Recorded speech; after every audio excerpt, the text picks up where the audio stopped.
Здравейте, уважаеми приятели! Време е за поредния епизод на Спорткаст Баскетбол, или иначе казвам баскетболният подкаст, който е част от семейството на Спорткаст. Поотпочинахме си юли месец, нямаше нови пресни епизоди да го кажем, но вече се завръщаме с пълна сила, макар все още да е лято, макар да сме август.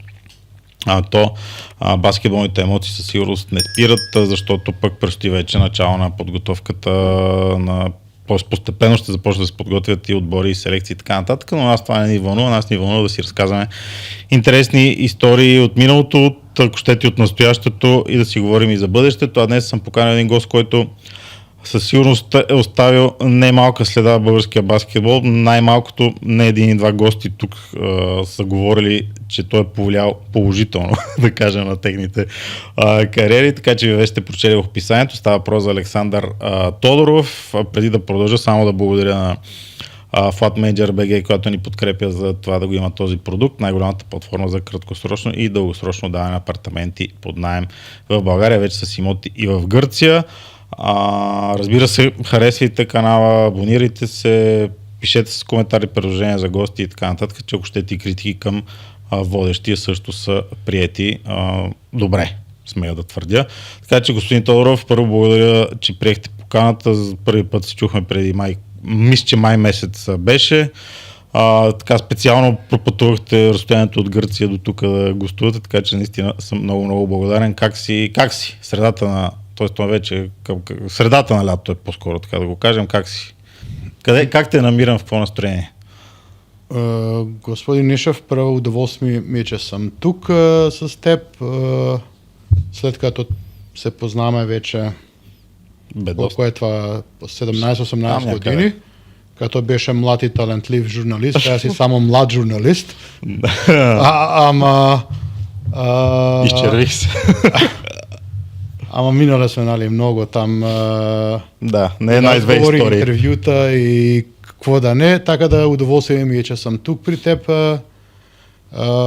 Намираш ме при края на лятото, значи при края на селекцията и преди началото на предсезона, който за моя отбор започва на 24 август.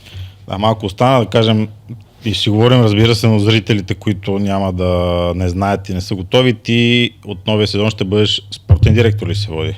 Или генерален менеджер на Рапид Букурещ в Румъния, така че пак си близо до България, след като няколко години беше избрал друга дестинация. Преди това няколко сезона в Цволя и сега аз обикновено преди да започнем си говорим истории и така нататък, защото има какво да разкажеш за твоите 3 периода в България се падат, макар че последния беше сравнително кратък, но все пак си е значителен. Малко да си поговорим за актуалното сега. Започваш в Рапид Букурещ, но ми се ще да поговорим за Цволе и за твоя период там, защото ти реално 21-а мисля, че някъде беше, даже имаш специална новина, че прекратяваш тренерската дейност и ставаш дали директор, според зависи кой клуб как е структуриран, дали спортен директор, дали генерален менеджер, но как, първо ми е интересно, как се реши, че вече не ти занимава с треньорство, искаш да имаш по-ръководна роля и как се стигна още до това да отидеш в, да сме политкоректни, Нидерландия? Значи тази идея за прекъсване с треньорството вече беше ми в главата няколко години. Идеята ми беше, вече като бех селекционер на Македония, да изкарам този цикъл, за да дойдем в квалификациите за Евробаскет и да се квалификуваме на Евробаскет и с Евробаскета 2021, който стана 2022, да приключвам с треньорството и да започвам нещо ново. В нито един случай не знаех, че това ще е General Manager на баскетболен отбор. Разглеждах няколко опции, разглеждах, агент, разглеждах някакви спортен маркетинг, частна компания и на моя последен матч с националния отбор, това беше Македония и Естония, на гости в Скопие дойде сега вече бившия генерален менеджер на Ланстеде Хамерс от Своле, който на този пост беше, предполагам, 15 или нещо повече години. Той ми каза, че двете дъщери вече му заминават на университет, че иска да продаде къщата, да си отиде в някакво село там с бабата, да си живеят спокоен живот и че напуска поста GM. Това беше февруари. Аз тогава му казах, че и аз вече това, приключвам цикъла. Да нося... Извинявай, той дошъл при тебе да търси за треньор? Или не. Той е мой приятел, който запознахме се на Final Four на NCAA лигата в Хюстон. 90 някоя, или? Не съм толкова стар. 2011. Добре. Това е като BCU с Шака Смарт и Бътлер с на Бостон Селтикс. Брат Стивенс. С Брат Стивенс. Той е този Final Four. Там и те бяха, беше той и президента на клуба, който сега скоро повторно се върна да е президент на същия отбор. Там се запознахме, след това аз 2 пъти бех в Цволе за клиника и за някакви там повече като срещи. След това той идваше май в Букурещ, като бех треньор на Динамо. Накрая и през мен, с моя помощ, той го прибра Ноа Далман, който тук може би хората се сещат като състезател на Балкан. В моя втор сезон в Балкан. И long story short, той ми казва, че иска да се пенсионира. Аз му казвам, че също съм решил, че Евробаскет дано е моята последен матч. Аз вече бех уведомил моя отбор по това време и той ми предложи да отидам на среща в Поле, в Нидерландия, да се на този entry интервю. Той е задължителен там и за играчи, и за всички. По най-големата корона криза отидох там, направих го това entry интервю, така да в Крайова, в моя тогашен отбор, приключихме 5 май, аз вече на 15 май бех започнал като GM за първ път в живота и ето така минаха и 5 години там. И какви бяха първите най-сериозни предизвикателства, наистина, защото обикновено такава трансформация, защото предполагам много различно това да си треньор и това да си GM, макар че тук в България може би някои ги припокриват тези роли, но сега да си говорим сериозно, професионално, истинското професионално е, треньора си мисли за треньорската дейност, GM-а си мисли за играчи, преговори, организации и така нататък. Обикновено ти трябва някакво време да влезеш в част и веднага си се хвърлил в дълбокото, както се каза. Какви бяха първите ти най-важни задачи и предизвикателства, за да се приспособиш към новата роля?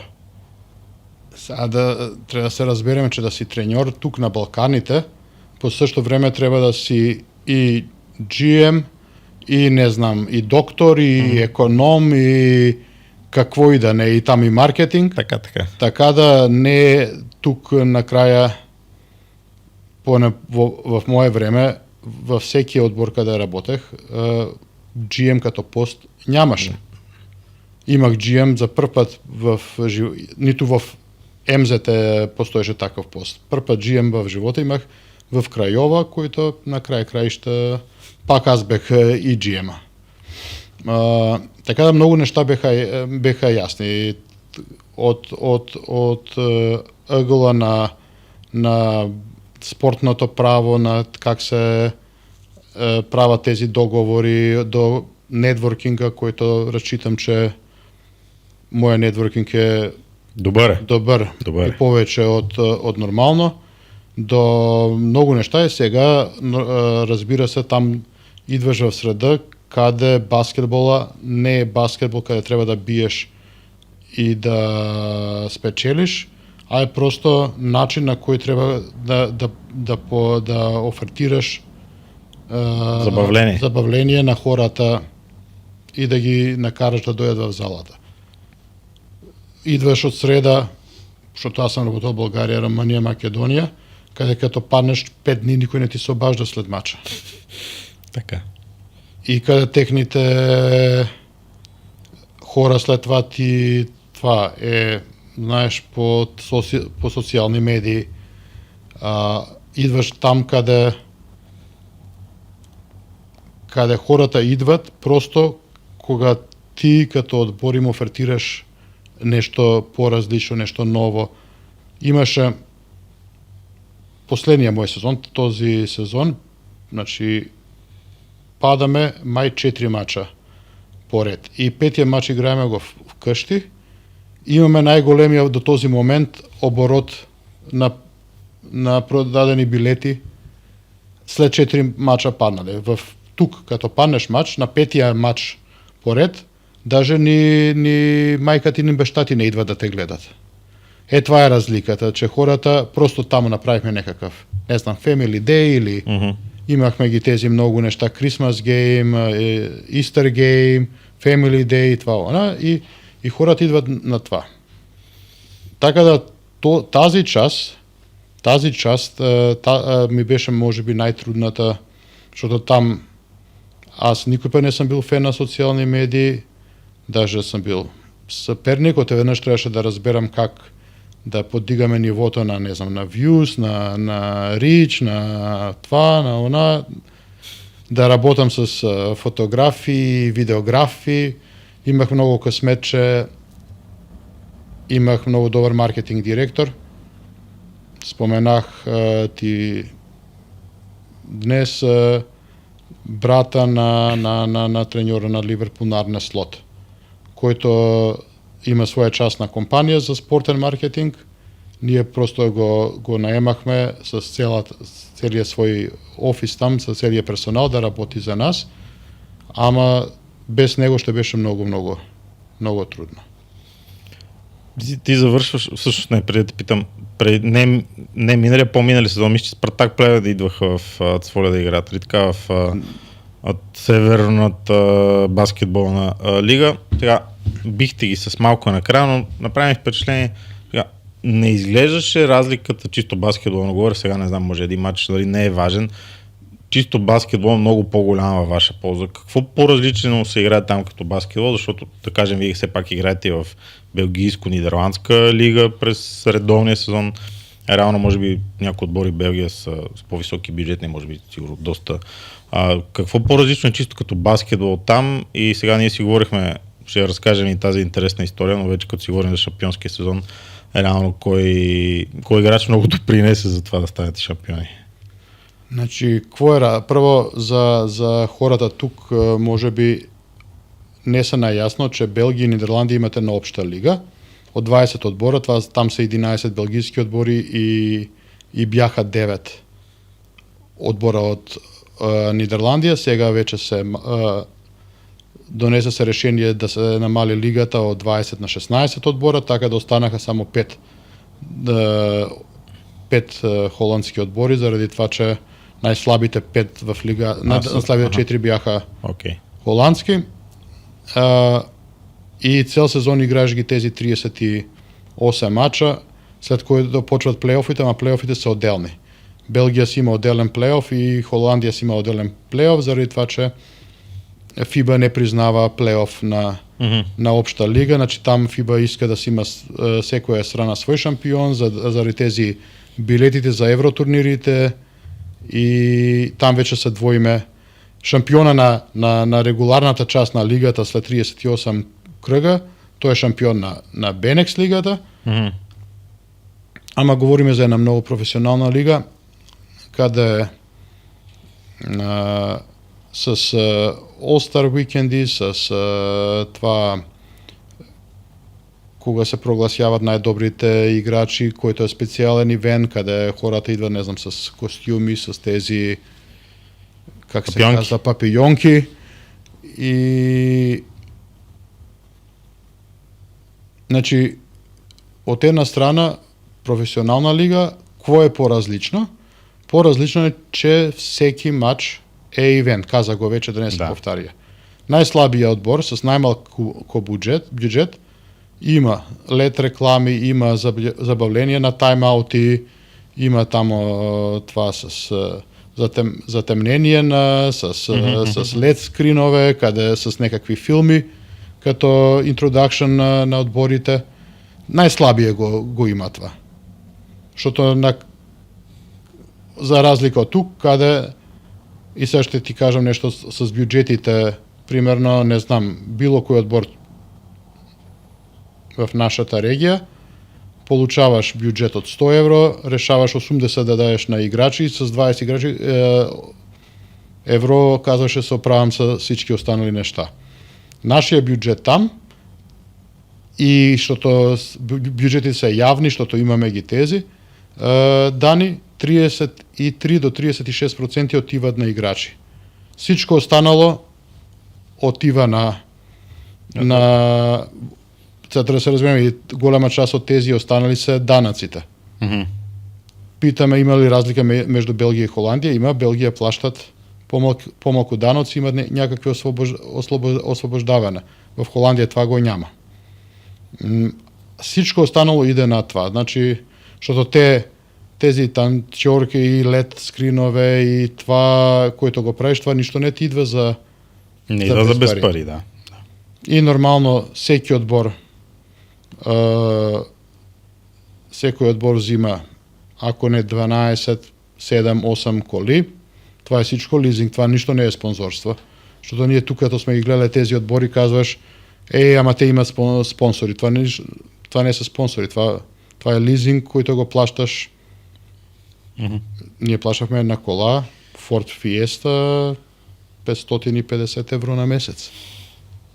За 12 коли. Нормално с бренд, с спонсори, с всичко. Това е разликата, че огромна част од бюджета ја имаш а не ја виждаш изобшто. Кажи ми последният сезон реално за теб и последният, който завърши, отборът става шампион, не знам дали е за първи път в историята ти ще кажеш, но става шампион по много любопитен начин, за който ще те помоля накратко да разкажеш, че другите истории да ни остане време.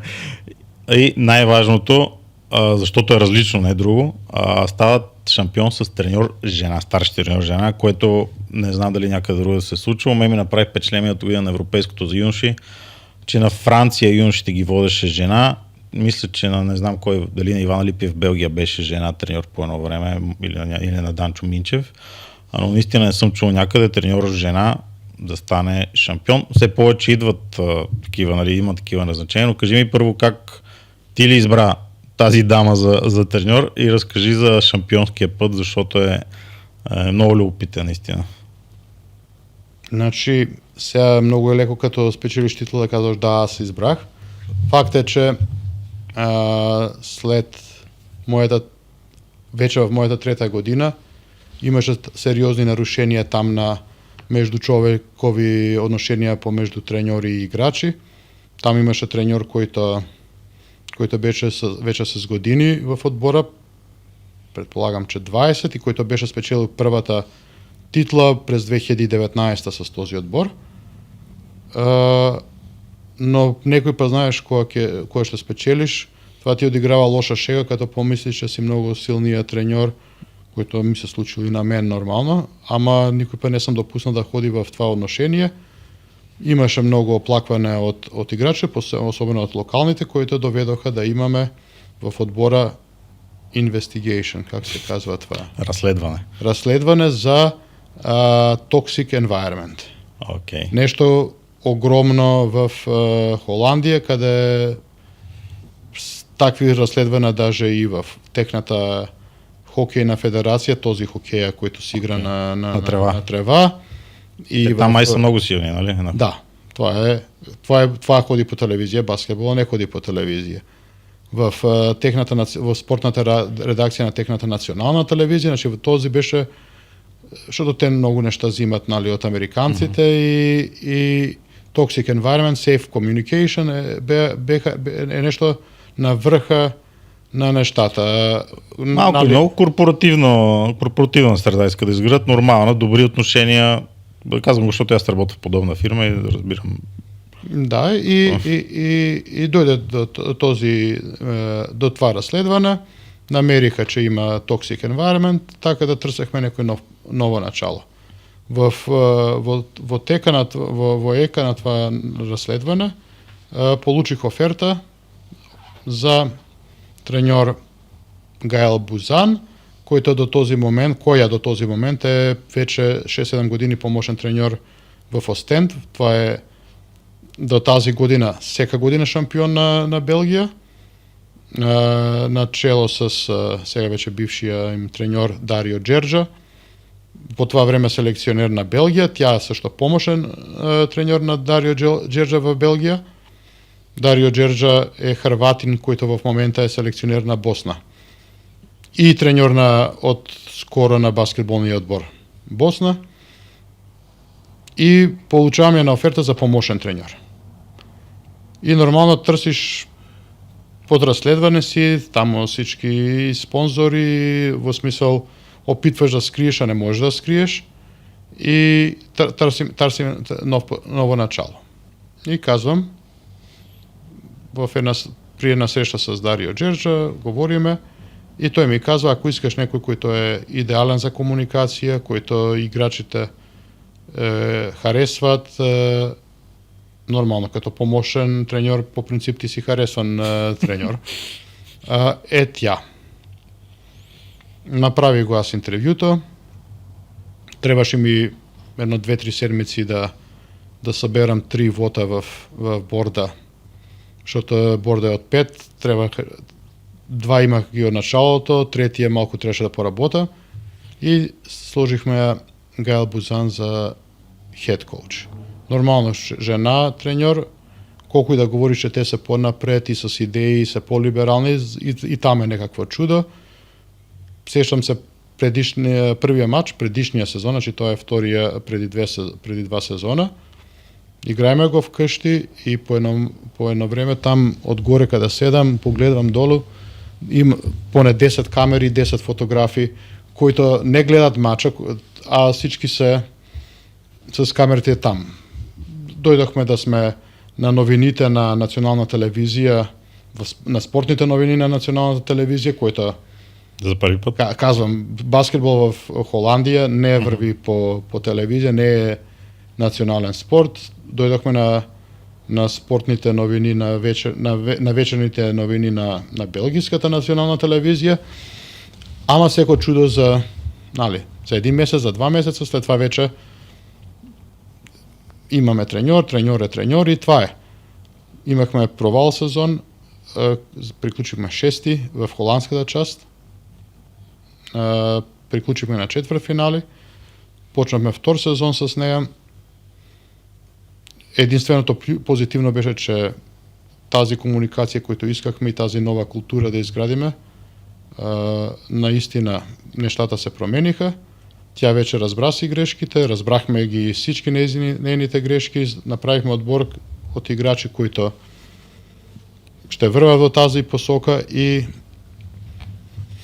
дојде този сезон нормално с много минуси, с контузии, с напускани играчи, с търсене на смени и това на това, как се казва, substitutes играчи. Промени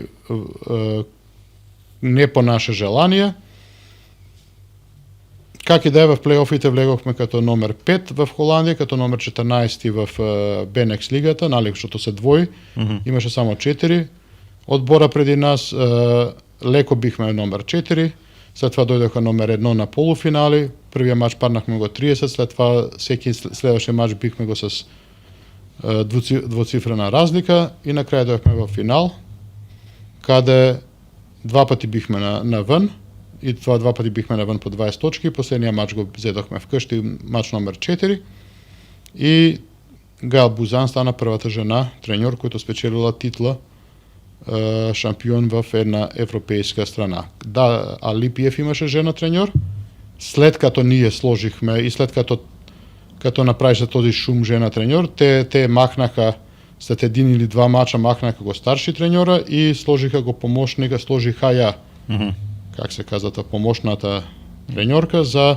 старши треньор и изгониха ја след 2 или 3 месеца, така да има подобна жена треньор в Кипар и това е това. И, както каза Франција, ти миналата година си гледал и тази година. Тази година не ме. Същата е треньор. И мисля, че една сръбкиня дали в Австралия или Бразилия. Елена Тодорович в Бразилия. Да.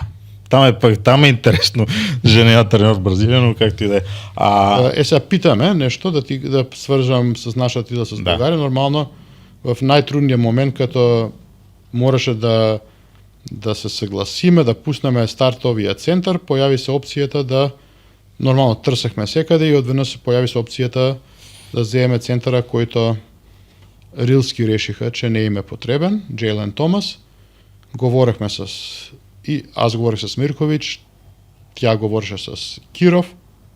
Седохме го, той ни промени сезоната, защото в този момент бехме твърдо шести. Окей, успехме да дръпнеме само едно место, ама той вече дойде много твърде късно. И накрая той приключи като MVP на лигата и на плейофите. И на лигата и на плейофите.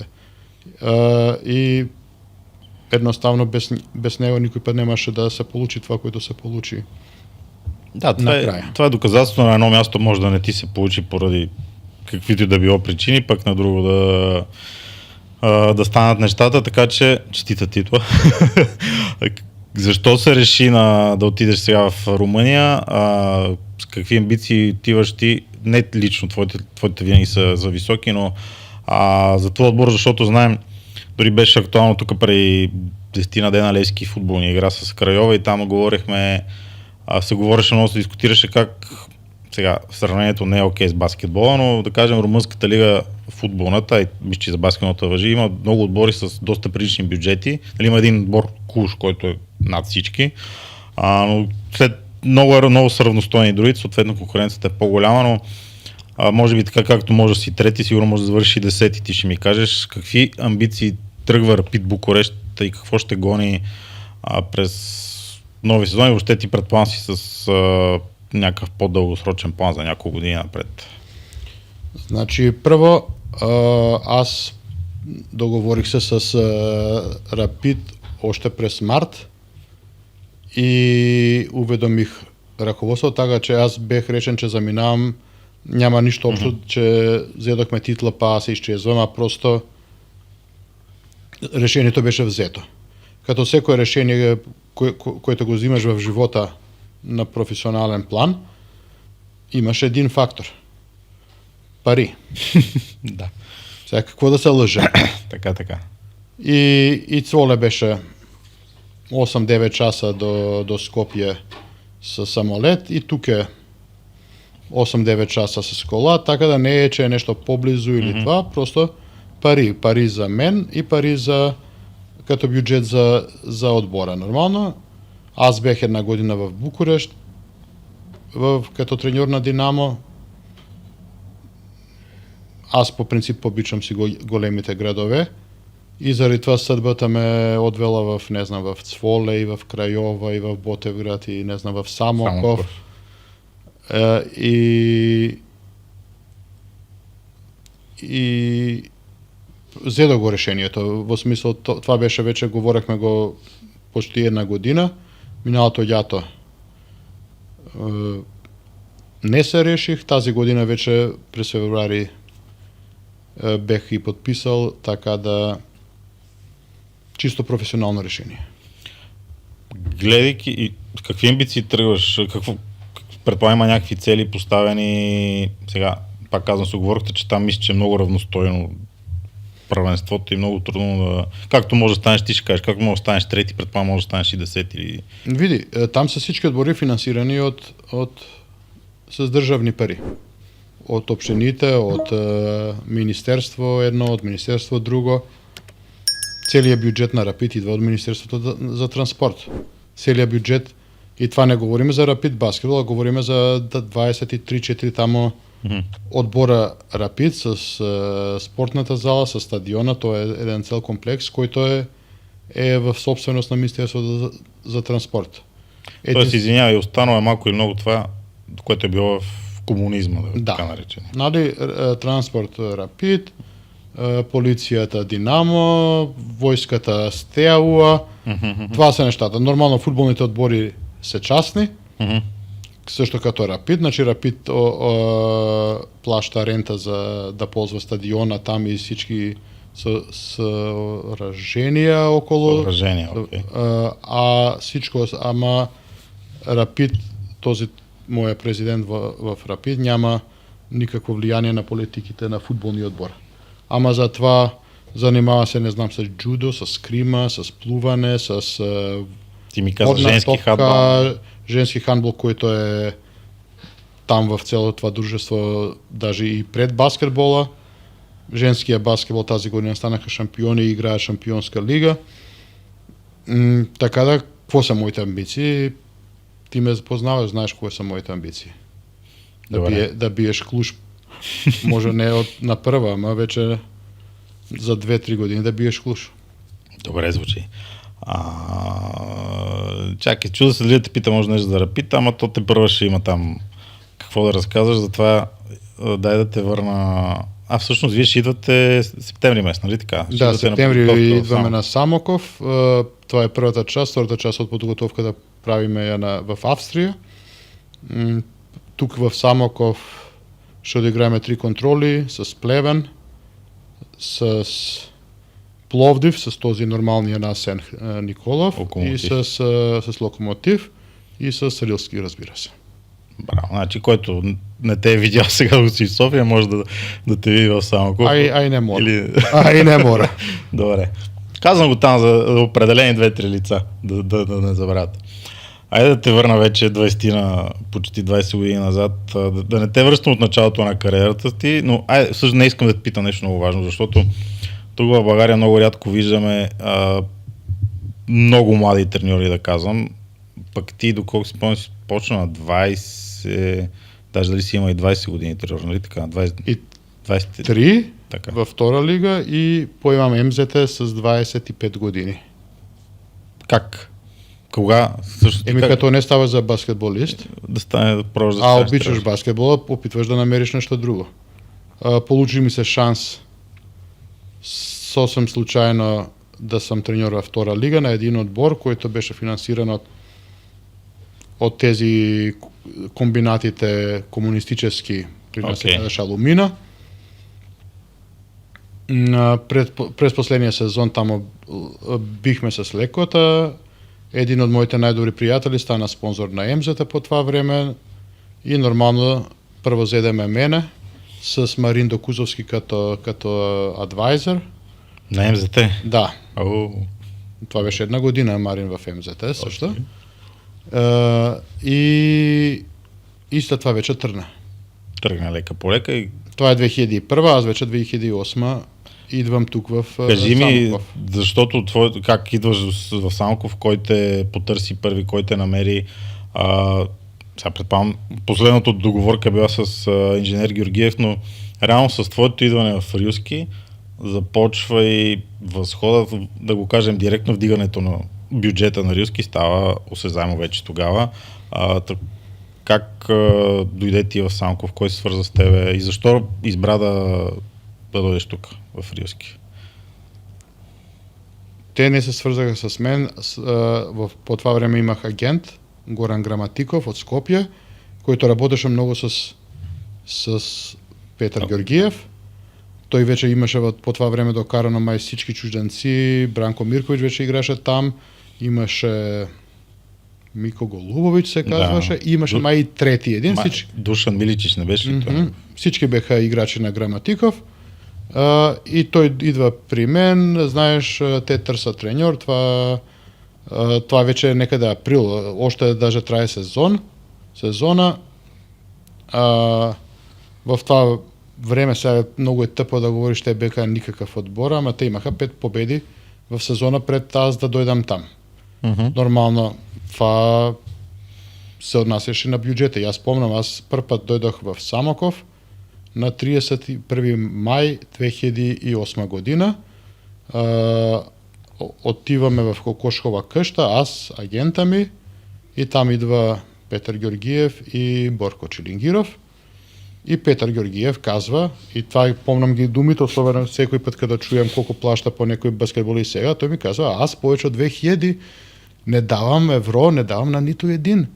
те моите хора в комбината работят за 500 евро, как аз да дам 5000 евро на баскетболист? В този момент аз подписвам за 2000 евро, окей, лъжам те, за 1800 на 12 месеца, Миркович е на същите заплати, намирам един американец, който след това се оказа, че е един от по-добрите американци, който играл в Травис Питърсон за 1800 евро и даже намираме някакъв си сърбин за 1000 евро. И след това имаш домашни играчи, да, бюджет немаш и сега идва ти, по това време не познаваш, в смисъл чужденец и всеки път като идеш в нова страна, не познаваш играч, не познаваш и сега ти казват, знаеш, слушай, аз казвам, Голди и Торо. Борко Чернигров ми каза, забрави на какви Торо и Голди. Тук имаме Асен Саралийски, имаме Богдан Боев, имаме Иван Николов. Това е. И нормално Сашо Груев, кой по това време агента му казва, ще го води да играе в Гърция, който също беше убеждаване как да останем в отбора. И фактически с този отбор почнахме. През септември подписахме Иван Лилов. Още се сещам първата среща, когато идохме в Правец при него в кухнята да го убеждаваме с Петър Клечков, който по това време беше, това му беше единствения сезон като мой помощен в Самоков. И след това дойде Иван Лилов. И след това некако появи се Шай Штрикс и казва, имаме место в Балканска лига. Това беше първ сезон на Балканска лига. И Петър Георгиев казва, ако се съгласиш да вземем Иван Лилов, ще играем Балканска лига. Нормално, разбира се, че ще се съгласам. Почваме подготовки в контрола първа в Самоков с Черкаси. Черкаси на подготовки в Самоков, защото Йовица Артич е треньор. И играеме контрола, не знам, четвъртък, сряда, некой такъв ден, в 2 или в 3 след обяд. Почва загревката, там загреваме се ние. Идва инженер Георгиев в един костюм, крем боя и седва на скамейката. Извиквам аз капитен, извикам Груев, казвам, ко прави шефа на скамейка? Груев казва, той седи на скамейка.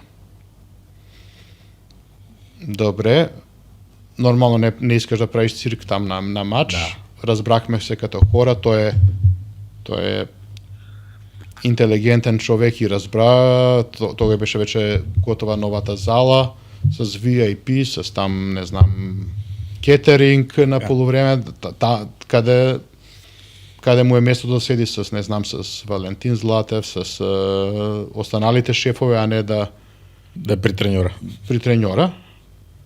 И това е първата контрола. Травис Питърсон игра ужасно. Прибираме след мача, прибираме след мача имаше един хотел до старата зала, как се казва, Грант. Да. В Грант там Георгиев, Челингиров, Ани Рудева и не знам кой све. И каза, този сме го объркали. Казваме, за Травис, че се объркали. Първ матч, това как и да е, влизаме в Балканска лига, първ матч, Мега идва.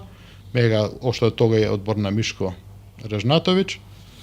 Идват, падаме го цел матч, падаме го като луди и не знам, накрая някак на сила, в смисъл и това очакваш, нали, в зала да има хора, а има 400 хора, от кои 370 са от завода там.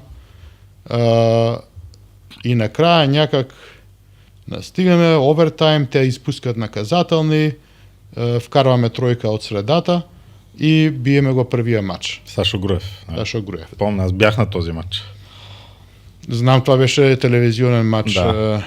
Тогава запознах и Манченко и Кедера. Как и да е, биеме го този матч. След това първ матч от първенството, Спартак Плевен в Плевен. Спартак Плевен с Дарин Великов и с Хриси Димитров и Станков и кой не. Още една победа и вече в октомври ние имахме 5 победи, колко имаше отбора миналият предишния сезон.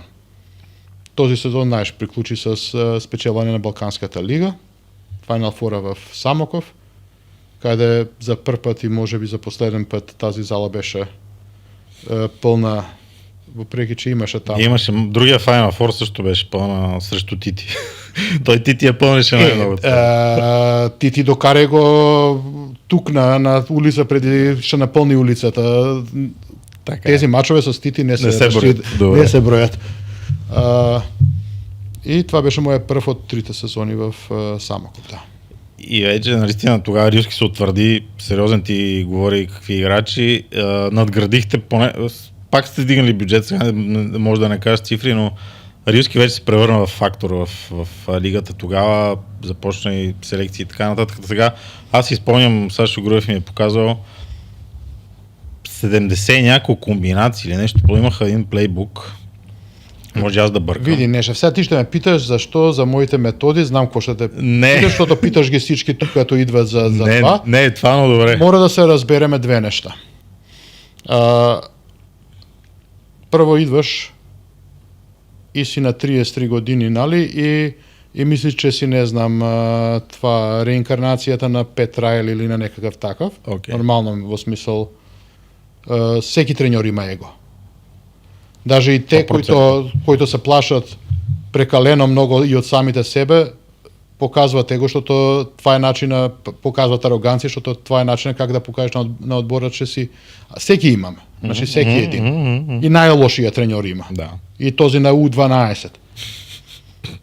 Имаш две неща. Имаш отбор, къде доминираш финансово и с качество на играчи, и къде можеш да ги пуснеш да правят какво искаш, защото имаш талант и защото само трябва да им дадеш 2-3 или 10 идеи какво да правят и да ги направиш като отбор и повече да се занимава с химия, отколко с резултати. Говориме примерно, ще говориме за Левски, Лукойл, с ростер от 15 и всичко. Имаш отбор, както има в Самоков, къде аз не искам да ги наричам...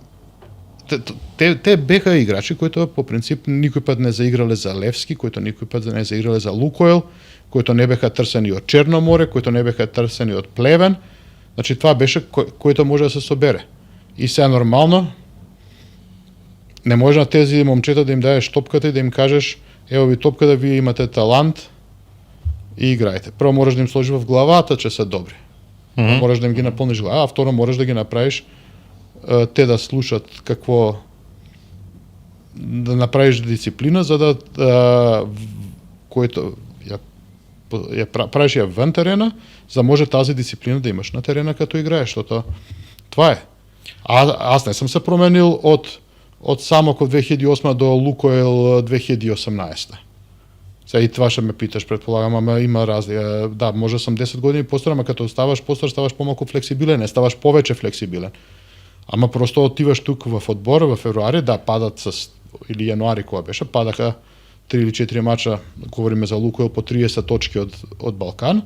И нормално, имаш най-доброто от най-доброто. Да, тогава да. Имаш 8-9 национали. Даже тези, които не се събличаха, все още са национали, които нямаше место в ростера.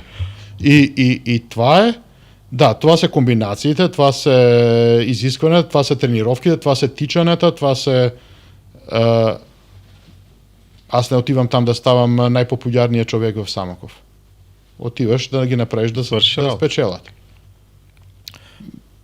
И има там играчи, които беха тази година, които игра с години за мен, въпреки че всички приказки, има начин, които си отидоха след една година и след това никой път не ми е позвонили през живота. Това е това. Аз нямаше да те питам за методите, ти по-скоро за това, че си спомням, нали, тогава още повече за България, сега не съм гледал как е в Лукойл, но там вече ти каза, имаше и играчи на много по-класни чужденци, си купуваха, че и българин съответно, но зато ми е как успя ти да промениш чисто, ако щеше, на които си успя, разбира се, менталитета, просто защото наистина по това време в България, това е преди 17 години, няма, изведнъж да изсипеш толкова много чисто баскетболна информация, когато нямаш интернет, не е развит, не гледаш толкова много и така нататък, а и да го изискваш после на терена. Това ми е въпросът, как тази трансформация се превърна, защото Рилски си имаше изграден стил на игра, който се отличаваше и наистина, даже си спомням доскоро, до преди някоя друга година, да не казвам треньора, да не ми се обиди, но даден отбор използваше една комбинация за начало на матч, която и ти използваше тогава. Види, Нешев, като идваш, това, което по принцип един треньор, който иска да изгради отбор, първо създаваш култура. И оттам почва. Знаеш, имаше моменти, като паднахме, не знам, некакъв матч, Бургас ли, не знам какво, и като стария Везенков звъни на Борко Челнигиров и казва му, аби изпуснахте вратата. Уж скиорите. Ама, същия той Везенков, още помням как стои в коридора на зала Самоков и дава интервю за този ТВ3, как се казваше стария журналист. Канал 3. За Канал 3, как се казва? Сашо Диков. Да, и казва, аз да помисля, че някой път ще загубам в Самоков, па това не ми хрумнало на главата. Това беше първия матч в историята на Рилски, като Рилски би Лукойл. И знаеш, те нормално винаги като паднеха от Рилски в следващите години, уволняваха треньора. Ама този първи матч, като бихме, Петър Георгиев беше в Арабия на някакъв сайем на не знам какво. И сещам се, паркирам пред апартамента, кълнам ти се, че и се може да го питаш Петър Георгиев, и той ми звъни от некъде, не знам къде беше, Саудитска Арабия. И човека, на колко и да беше години тогава, на 65, реве по телефона. Знаеш, мерси, благодаря ти. И знаеш, като говорим за тази част с Самоков и края на това в Самоков, това е може би единственото нещо, което съжалявам за това мое отношение и как приключихме с Петър Георгиев, въпреки че сега след години, ама мислям, че не бех достатъчно фер, защото аз мислях, че това е приемал отбор за мен. И постоянно ми беше идеята, че искам да съм треньор на Луко, в смисъл. Още първата година. И като имаш тази идея, като мислиш, че ти си целият отбор, и това ти го казах и преди малко, и тогава вече почнах да ги правим и грешките и в селекция, защото като мислиш, че ти си самия достатъчен за този отбор да побеждава, и къде забравяш като треньор, че играчите побеждават. Играчите те правят треньор. Да ти можеш да ги сложиш играчите в някаква система. Ние имахме последната година вече 4 национали, значи вече не беха скиорите, които изпуснали врата, а беха отбор, който привличаше национали. Там имахме ги Лилов, Груев, Атанас Радев и Ваклинов национал.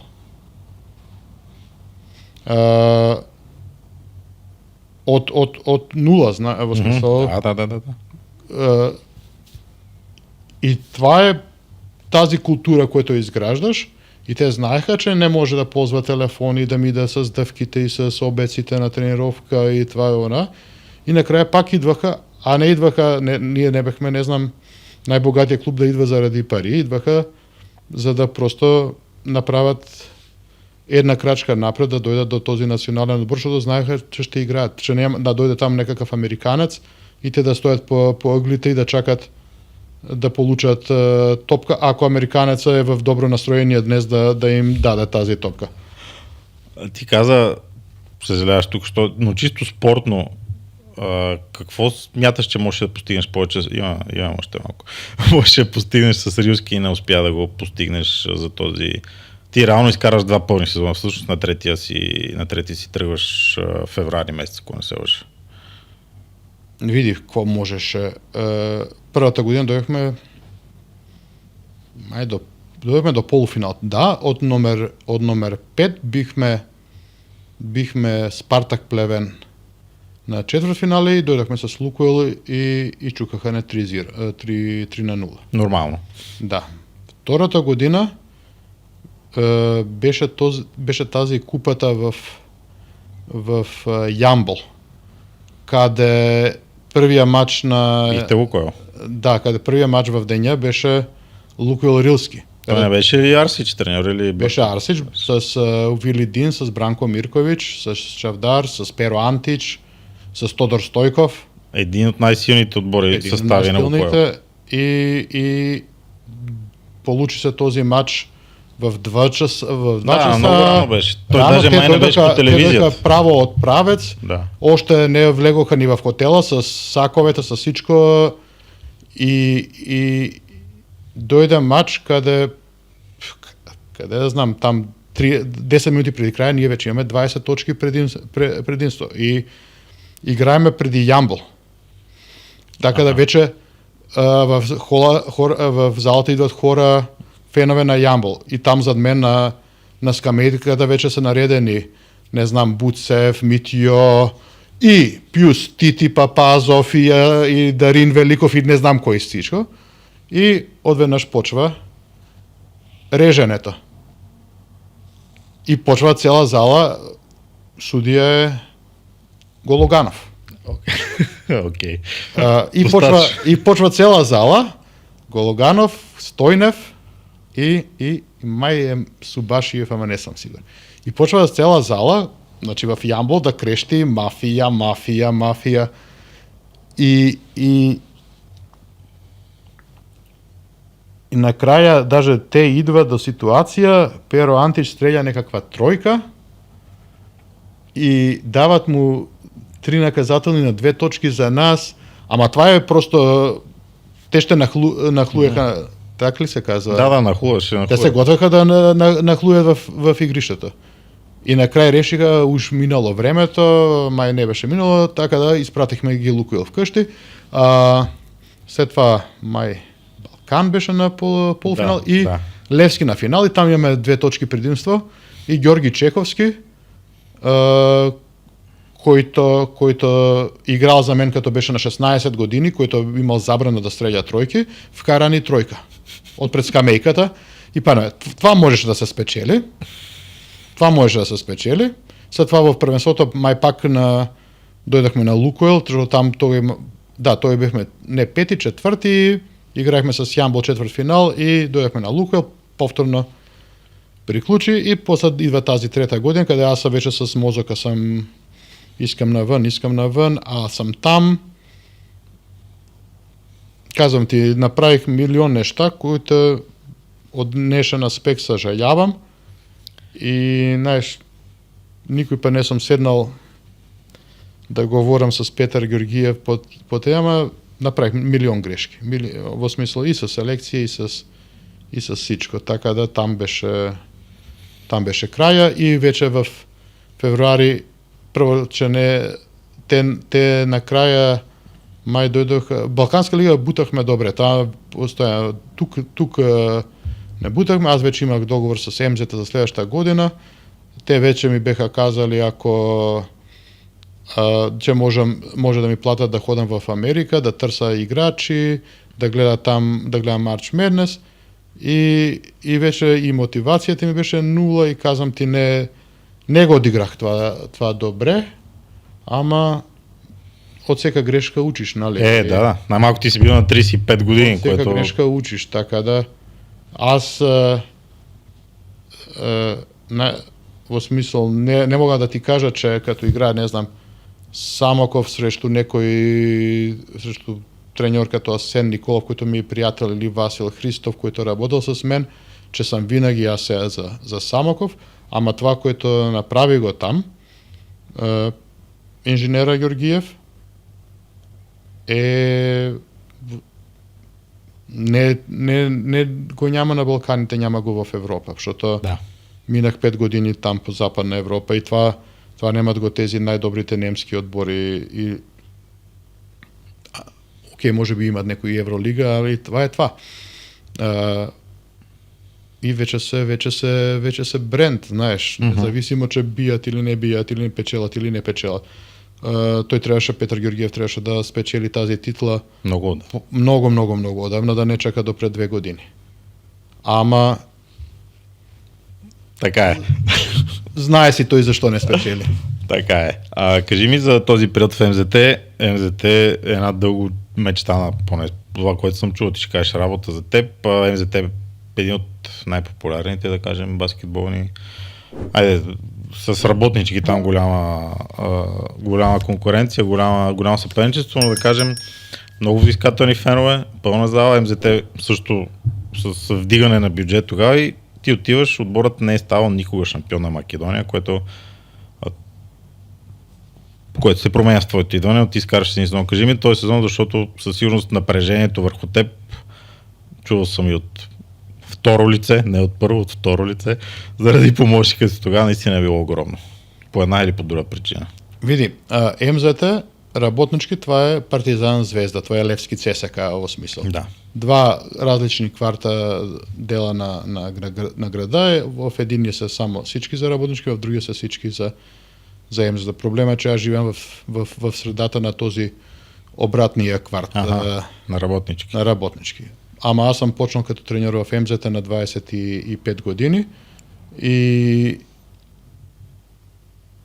тогава паднах моя пръв финал. Те им беха паднали 7 общо финала.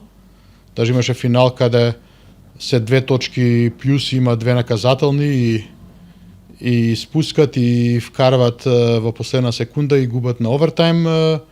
Имаше един финал, къде беха толкова добри и 5-ти матч вкъщи, къде баскетболист, който никой път не е вкарал 5 тройки през живота, вкара им 5 тройки и паднаха. Значи след 7 паднали финала, беше огромно предизвикателство да спечелиш първия, а особено, че тази година титлата беше свързана с место в Адриатическа лига. По това време главен съперник е Фени от Кавадарци. И нормално, защото Македония, като почваш сезона, вече имаш тази пресконференция, имаш камери, имаш журналисти, в смисъл сега вече нямаш, ама по това време имаш и почваш и излизаш на пресконференция, там не знам, президент, капитена и те те питат какво ти са очакванията. Имаш 2 неща да кажеш, ще се бориме, ще опитаме, знаеш. И имаш, ще спечелим. И аз там излизам и казвам на 1 юни 2012 нов шампион на Македония ще бъде МЗТ Скопие.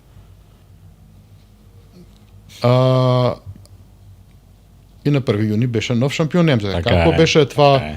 Първата тренировка, същия ден, първата тренировка беше пред 2000 хора. Това видео още го има на YouTube, кога те почват да влизат. Нормално по това време помощник от Самоков с мен идва Божидар Гьорев. Търсим го Иван Лилов. Иван Лилов вече има 3 сезона с мен в...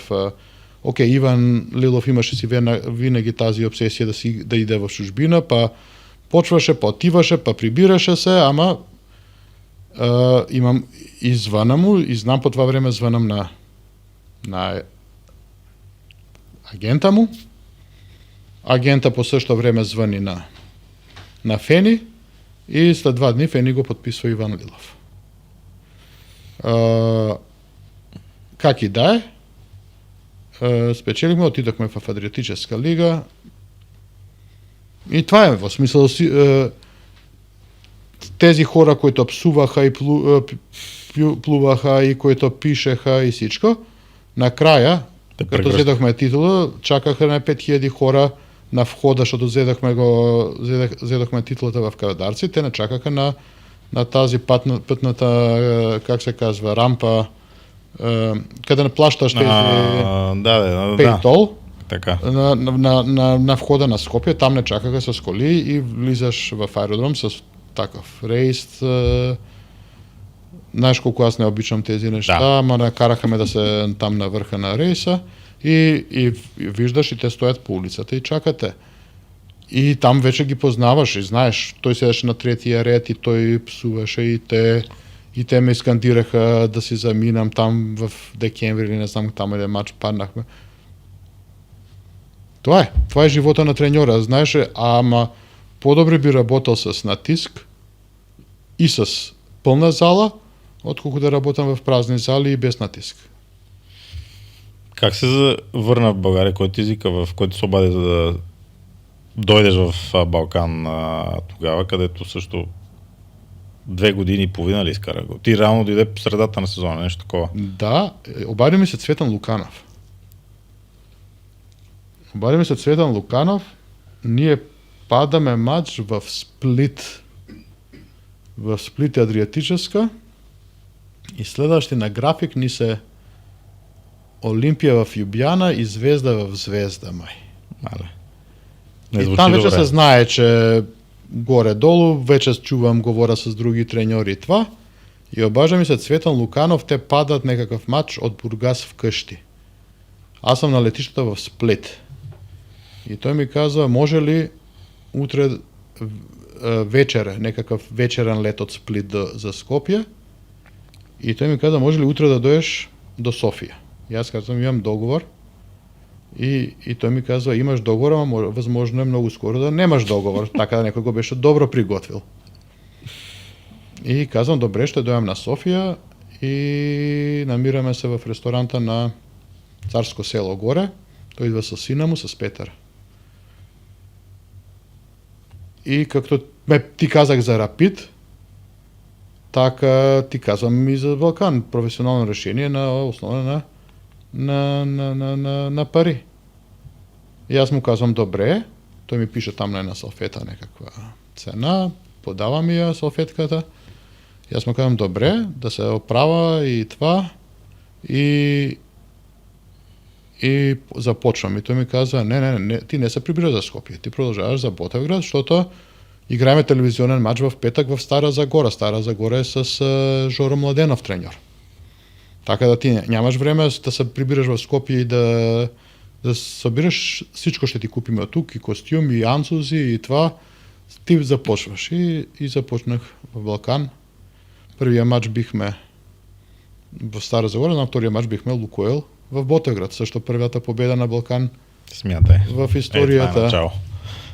Даже не беше пълна ни залата, защото хората не искаха да идват да гледат как Балкан пада от Лукойл. И след това май появи се некъде и ти пазвам на някакъв матч, май бихме го и така. Този сезон ли беше или...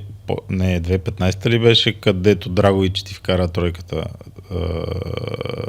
Не, 2015. Не беше Драгович, а беше този Протич.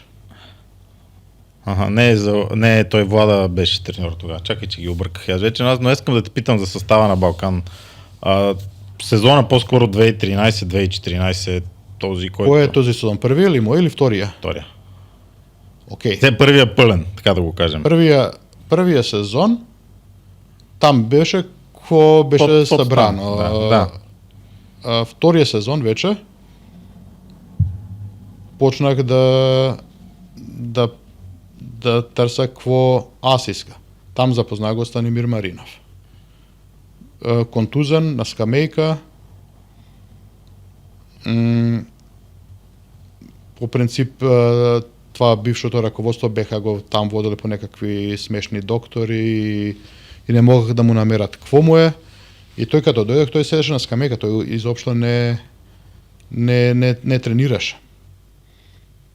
Малко май намери там Цветан Луканов некој добър доктор, който го оправи и почнаха тренировките и той Станимир беше доминиращ на тренировките. По това време имаше два други плеймейкери, един е американец, един е българин. И наложи се имена, няма значение имена, Джими Хънт и Йордан Бозов. Да, се зачудих кои бяха, просто се замислих. Ама аз могам да ти кажам во смисъл с Станимир имале сме, първо сме тренирали като луди. И минали сме часове в зала. И след това малтретирал съм го да се гледа себе си как играе мачове и знам, че ме е мързал като съм го малтретирал и като повтарял едно мразъл. Мразъл.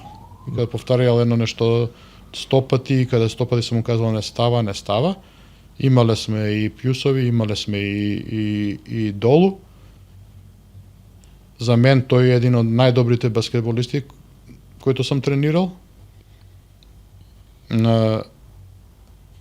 И вярвал сам му до краја, во смисла посебно като дојдохме пак во същиот одбор след 4-5 години во Лукойл, вярвал сам му до краја и говореле сме со Стити, дај му топката, остави го, даже дај му тој да решава мачове, знае стана. Да, тој може не говори, тој може би не е најкомуникативниот, ама аз сам могол со Станимир да седам и да говорам с часове.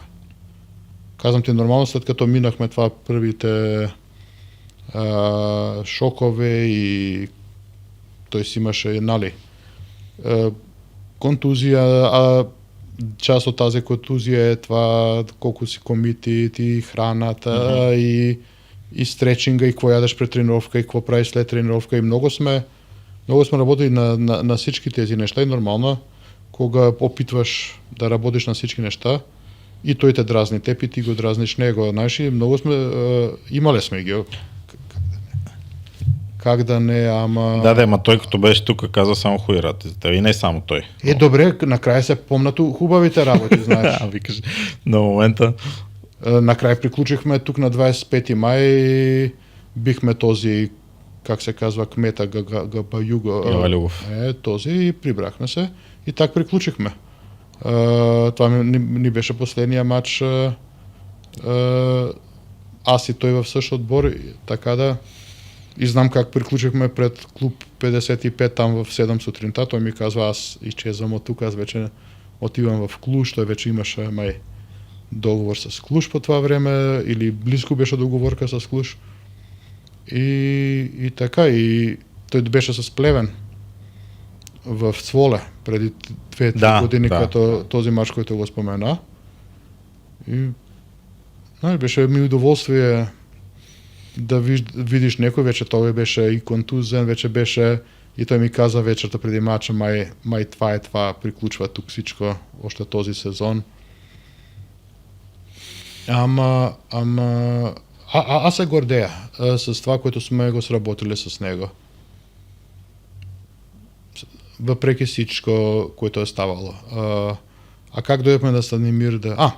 И питаш ме за втория сезон. За втори сезон за състава на Балкан, защото беше един от много българи, все силни. Да, това беше 2013-14. Тога беше достатъчно да имаш двама атлети в отбора, за да имаш доминиращ отбор. И нормално решавам, че Станимир ще е стартовия плеймейкер. Отказваме се от Йордан Бозов, който имаше добър сезон. Даже баща ми каза, остави го, реши ти победи ти толкова мачове. Ама беше въпроса да му даеш на Станимир и да му намериш бекъп на Станимир, а не да го имаш Станимир още. И почнах да търсам и да размишлям за втор атлет. Играхме много контроли в това време срещу Лукойл. И на една контрола, на всека контрола там ще опусне, това е по тези FIBA Windows и ще опуснат Павел Маринов да играе. И Павел Маринов всеки матч пребиваше на контроли. И казвам, този ще го взимам, отивам, няма значение, некој прави свадба, там да ми даде покана за свадба, објадваме на Мадрид в српския ресторан и аз им казвам на 3 хора с мен на маса, ще го подпиша Павел Маринов и те ми казват, ти си ненормален. Ти и той след 2 месеци един ще трябва да изчезва. И отивам аз във Варна с кола на 12 юни.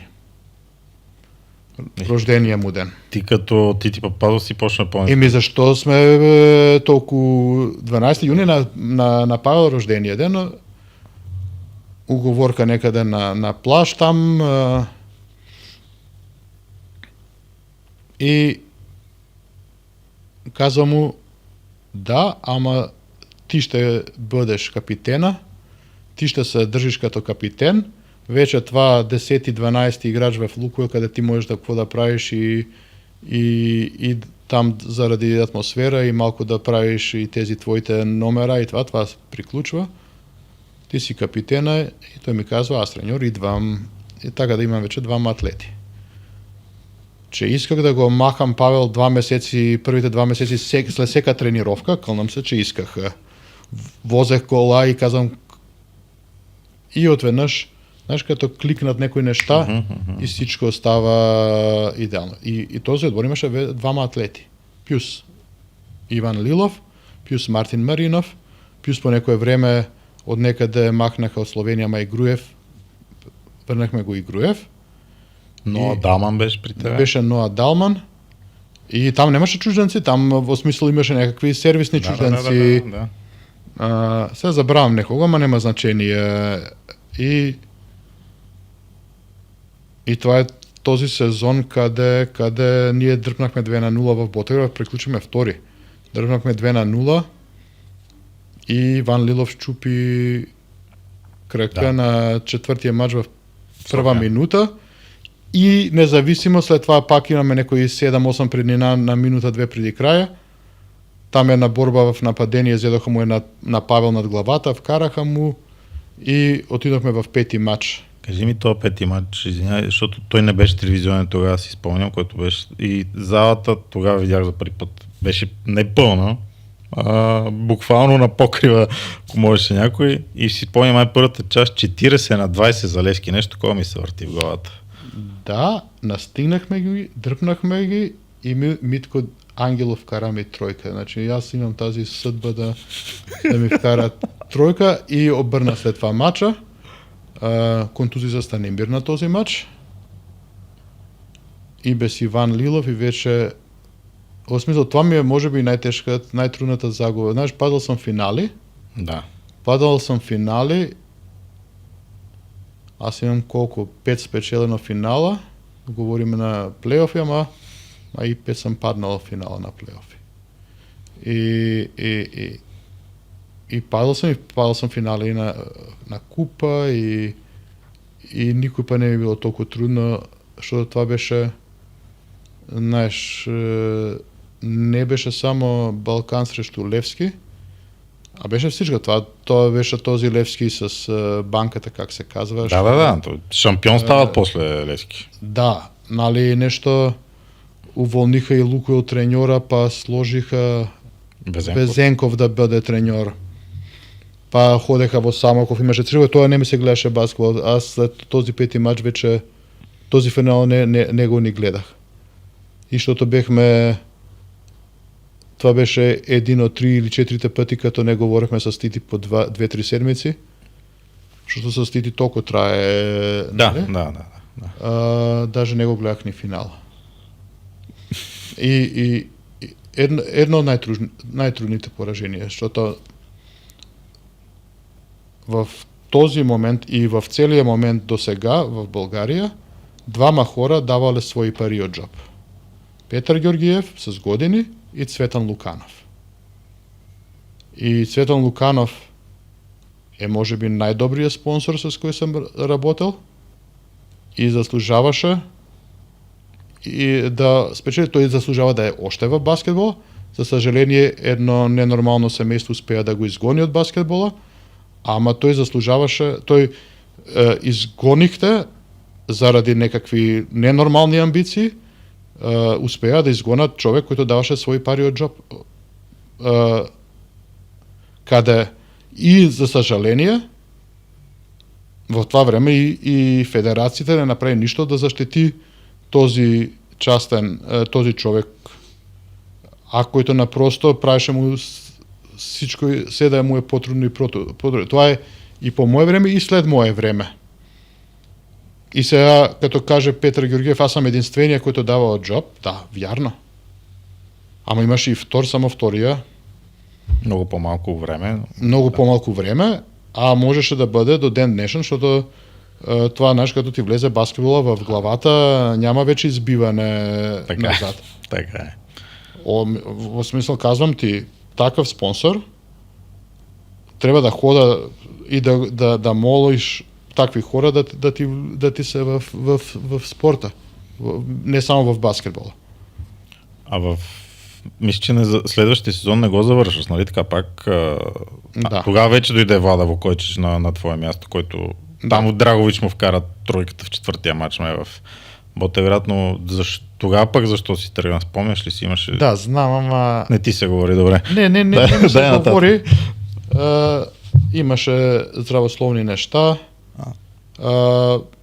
Там даже казах му и на Васко, поеми отбора на Васил Христов, нали?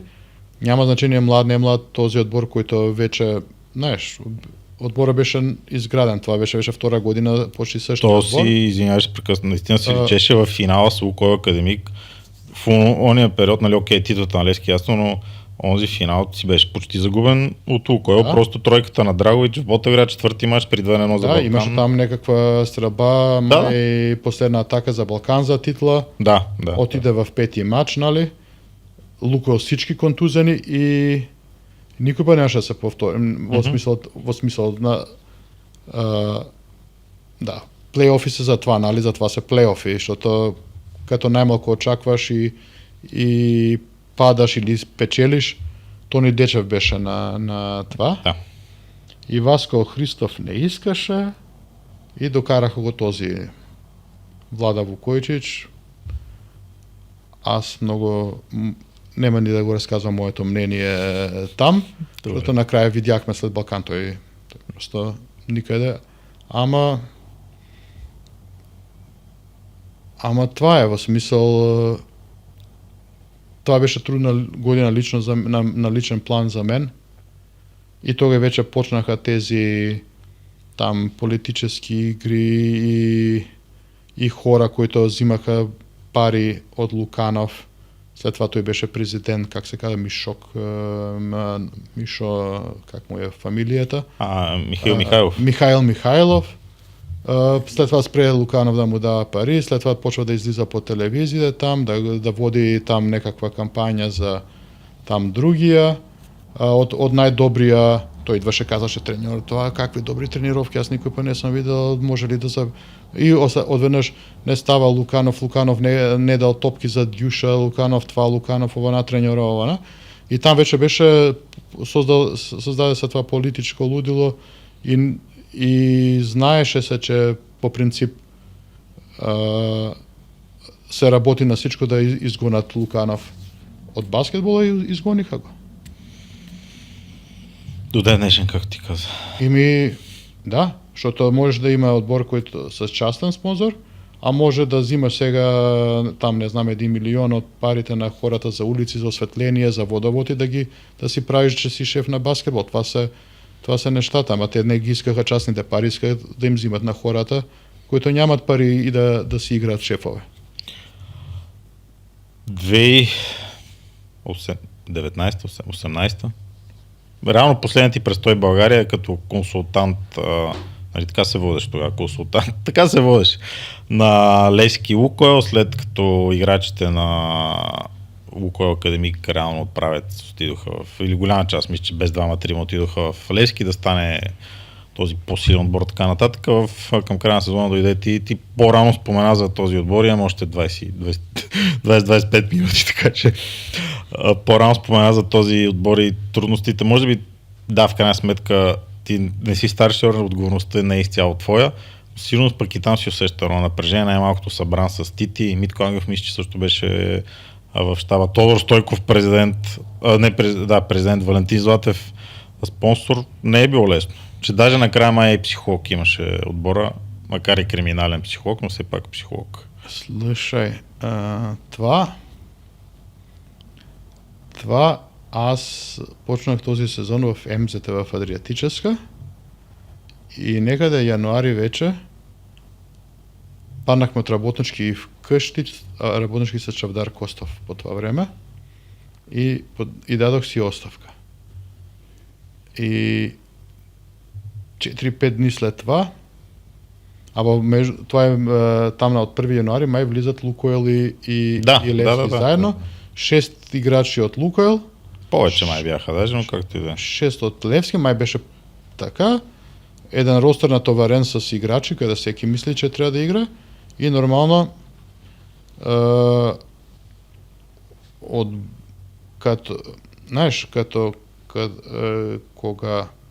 кога имаш многу играчи, мораш да им намериш ролјата. Там не можеш да имаш 12 играчи кои што стрелат по 10 пати, што това за 120 стрелби и 120 стрелби во баскетбол не получаваш.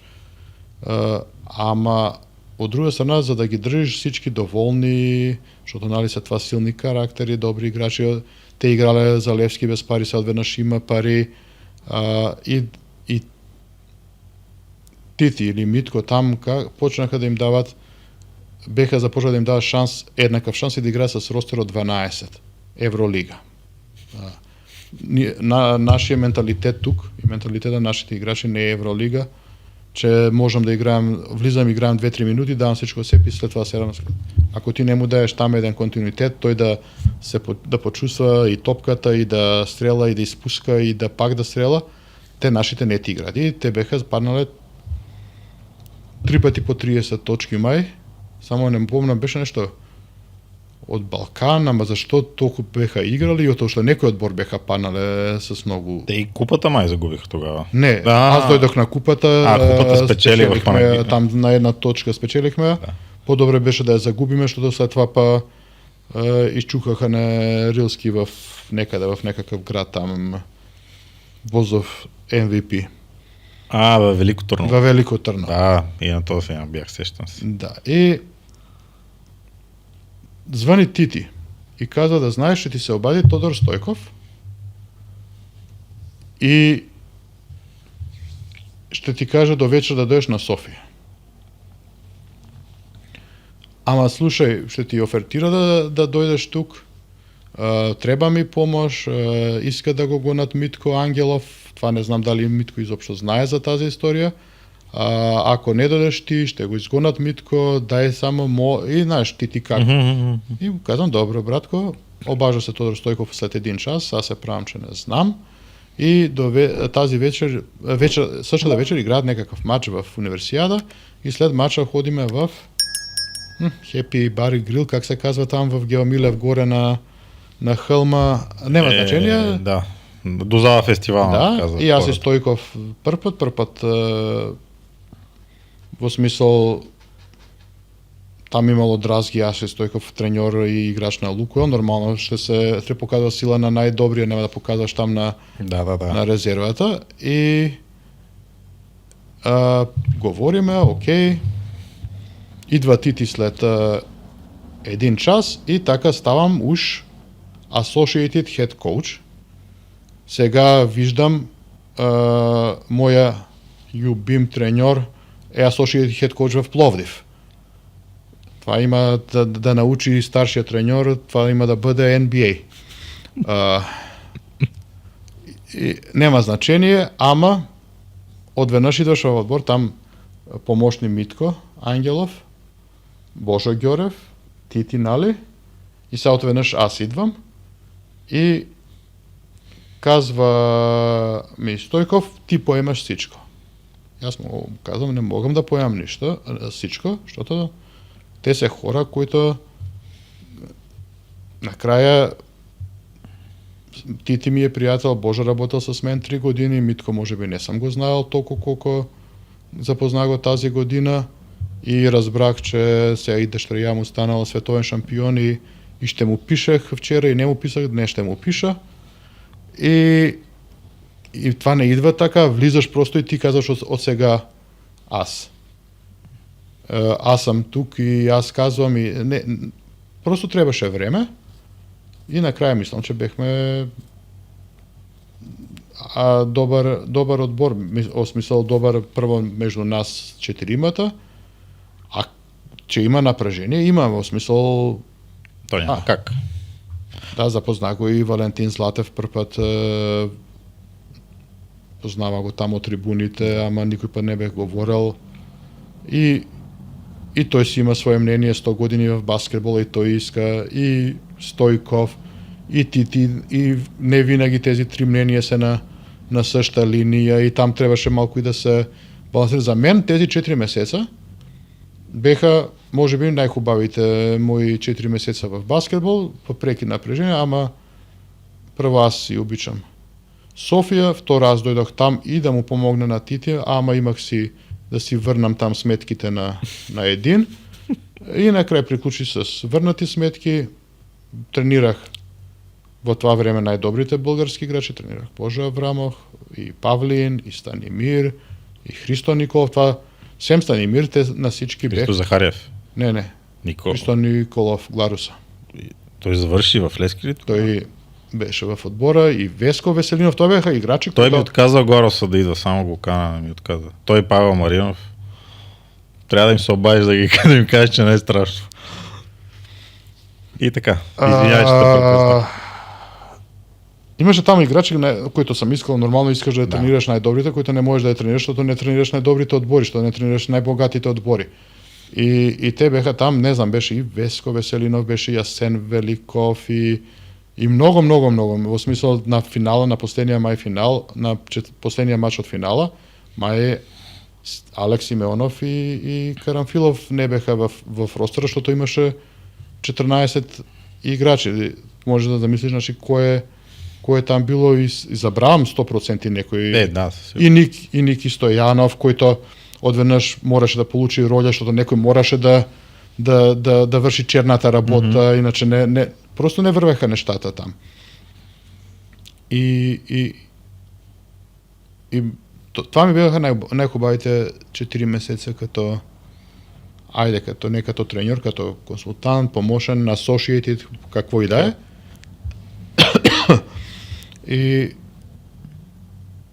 И знаеш, беше напрежение, ама ние паднахме матч номер 2 от Самоков вкъщи.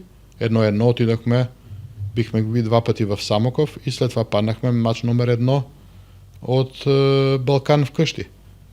Балкан по това време с Видич, който е един от най-добрите треньори, който е работил тук, независимо, че от X причини беше изгонен след титла и всичко, той беше и отбора му и той се държаше по този начин, че не показваше респект. Обикновено, знаеш, тези треньори, които идват, показват много голям респект към Лукойл, към Стойков, към Тити, особено към Тити, а той беше просто всеки матч отиваше тези интервю, говореше това е лигата Камбоджа, караше с федерация, с всичко. Ама това беше Mind game, как да покаже на своя отбор кой ги тези имат пари, ама ние не им се страхуваме. Той това го правеше за своя отбор, той не го правеше, той знае, не може да влиза в скандал с федерация и да спечелиш, защото бех аз в Балкан и опитах да спечелям скандал в федерация. Няма шанс. Така да, това е последния период.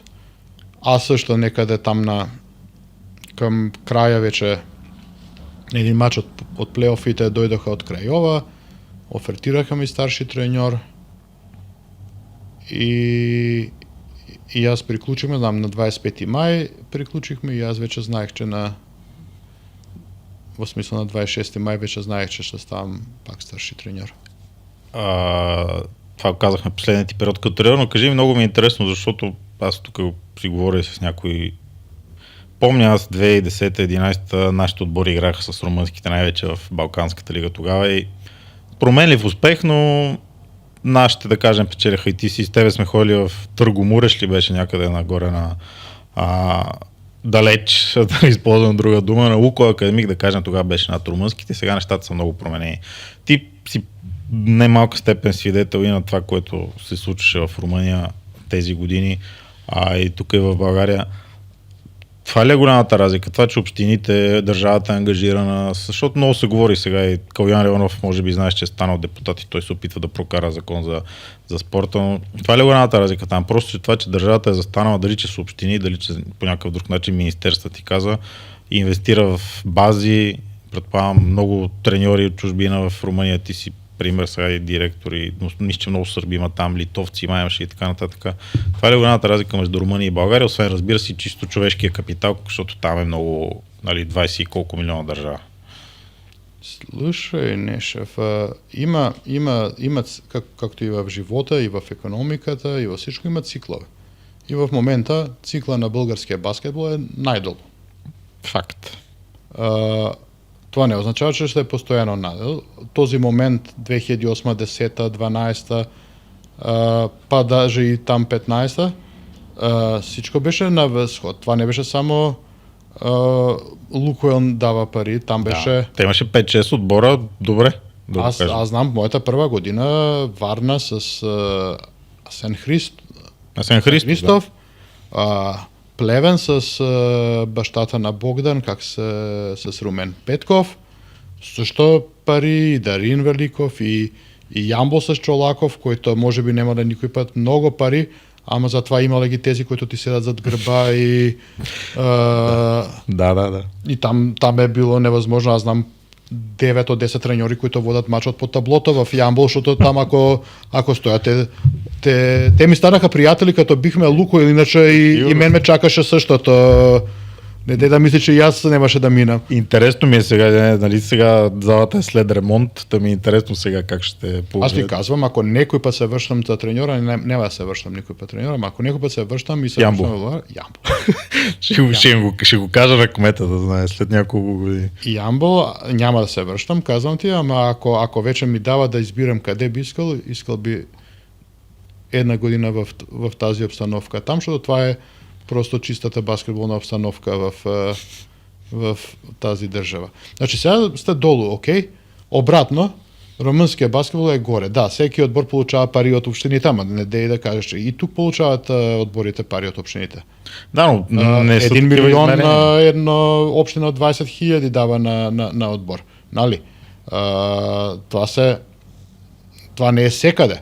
Ама това е и до правителството, и до свеста на тези хора, до политиката на партията, която е в правителството. Там ПСД е с години в правителство. Тук имате 8 избори за 7 години, или как беше за там? 4. 4. Да. Тук няма сила, която това ще го наложи. Иначе в нормална държава в Македония почти всеки отбор е собственост на общината. Окей. Там община от половин милион хора дава 200 хиляди в баскетбол, ама все пак дава. 200 хиляди, почва с 200 хиляди, с 250 хиляди. От некъде почваш и след това събираш. И не, че Македония е баскетбол на някое огромно. Той там е надолу. Той е също в същата дупка, както и тук. Ама това са циклове. И по един момент ще почне, в смисъл, знаеш, ще дойде обратният цикъл. Това не може постоянно да сте долу. Дали с пари от общините, или от държавата, или с привличане на... Види, карам сега низ тук низ България и виждаш тези по магистрали, тези билборди и всичко. Тук имате милиони компании, които работят добре. Само че начина, на кой искаме ние пари в баскетбол, знаеш, дай ни пари и ние ще управляваме, това не съществува. Ти мора първо, те хора вече работят с бизнес модели. Съгласен съм. Ти кажи ми кой тук може да ти направи бизнес модел, за да привлече пари. Един в цяла държава, двама, а може би ни толкова.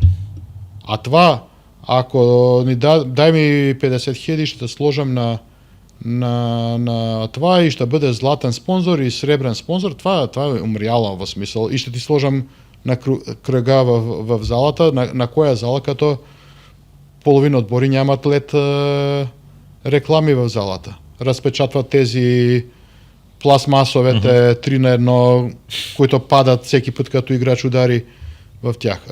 Аз ще ти кажа Цволе, 250 хиляди от главния спонсор и след това имаш бизнес клуб, къде плащат хората 2000 евро на година, ама имахме ги 140 подобни компании. За 2000 евро получаваш место в VIP-то, получаваш некакав кетеринг, којто е сошто.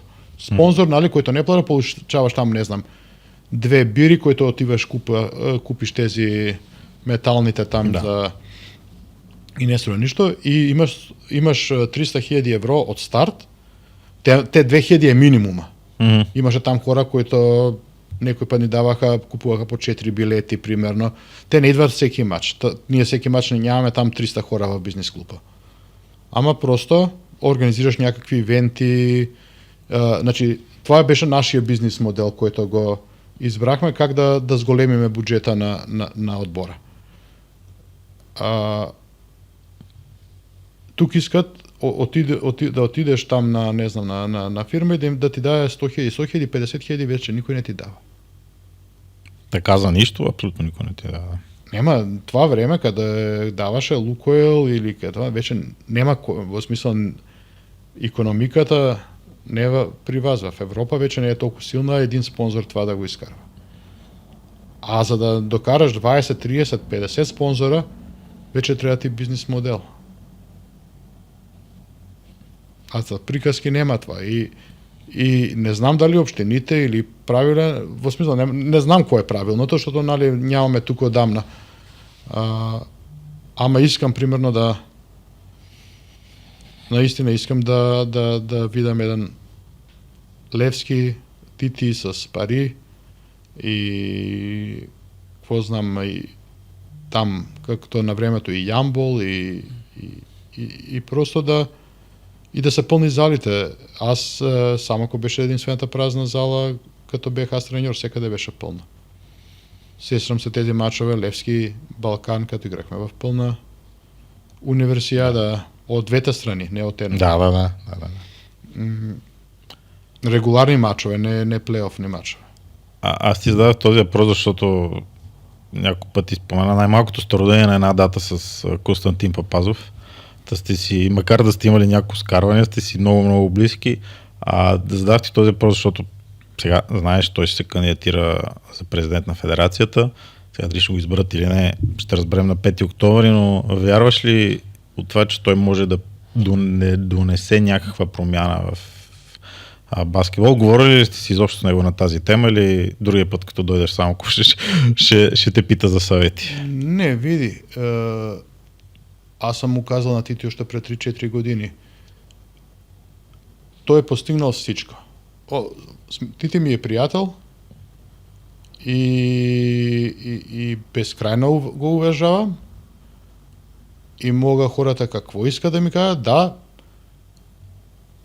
имали сме ги тези, накрая и половина от тези златни скънкове, които ги получаваше ги след мачове.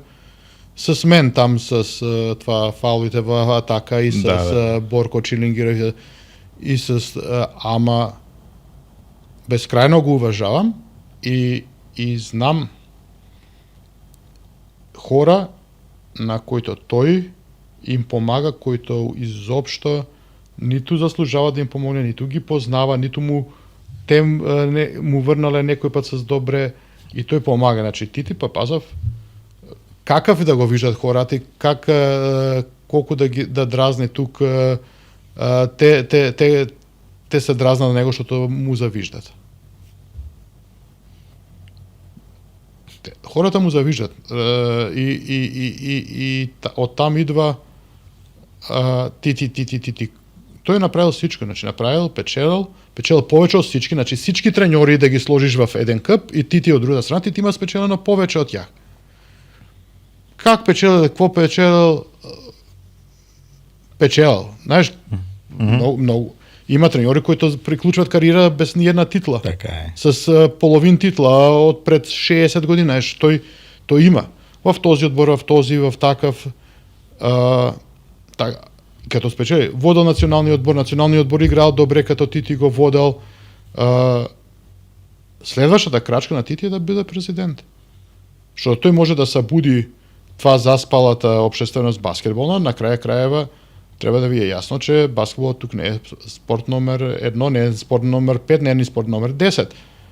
Като аз дойдох 2008, имаше там некој спортен вестник на, не знам, на 24 страни, там имаш фудбал до страна 16, и там на последната страна половин волейбол и в еден ъгъл баскетбол.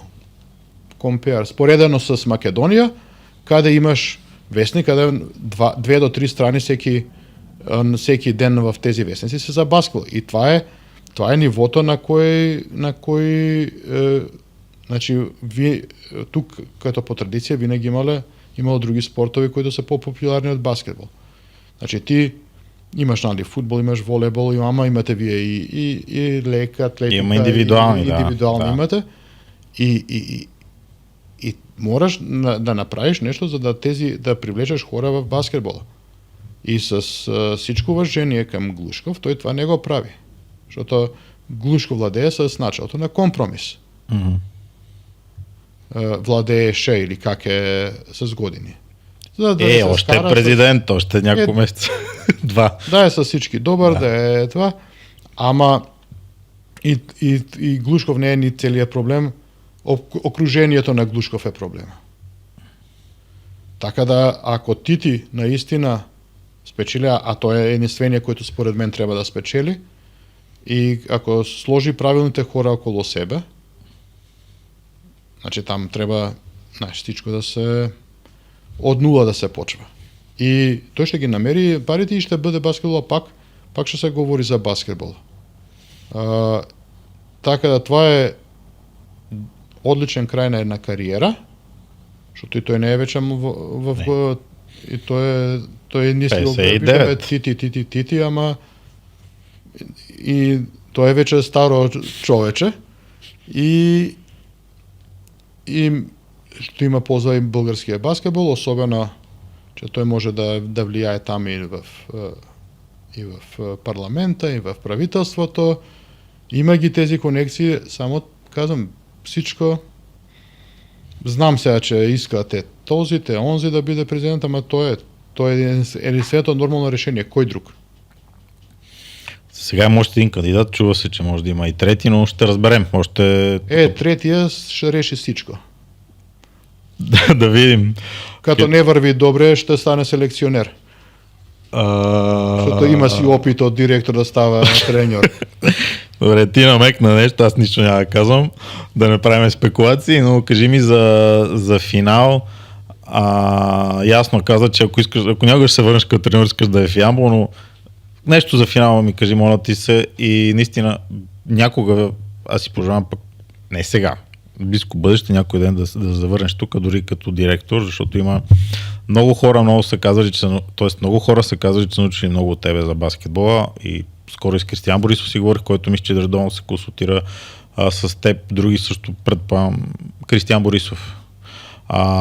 Павел Маринов сега да не изреждам, защото много хора наистина ще може да пропуснем, но ти пожелавам наистина след някой друга година, дали ще Тити, ако стане президент, трябва да пусне Левски, така че може някой друг Марги да намери пари за Левски и да те вземе като директор, но кажи ми за финал нещо, което искаш дали да пожелаеш на феновете в България, дали изобщо за себе си лично. Види, не вярвам, че ще се върнам някой път тук да работя. Дори като директор. Вече съм 53 и това, което съм си го набелезал в главата е от 55 вече да имам достатъчно спечелено в живота, за да аз не работам повече, а просто да работам нещо, което харесвам, не знам, треньор на специална олимпиада или треньор на U14 или нещо, което ще ми прави удоволствие, или на, не знам, на U18, нема значение, на U10, нещо, което ще ми прави, което е свързано с баскетбола, ама което нема да изисква моето цяло време и това, защото почвал съм на 22-3 години, така да аз съм на 53, ама вече съм 30 години, в 31 ще ми е тази. Хора след 30 години работят, отиват в пенсия, нали? Така да не вярвам, че ще се върнам. Това си фантазираме сега, Ямбол, това. Така, естествено.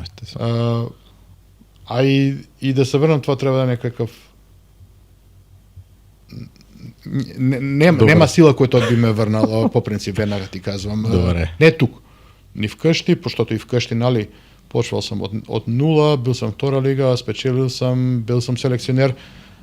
Може би там е следващата крачка, както стана ти президент, да. Ама това е.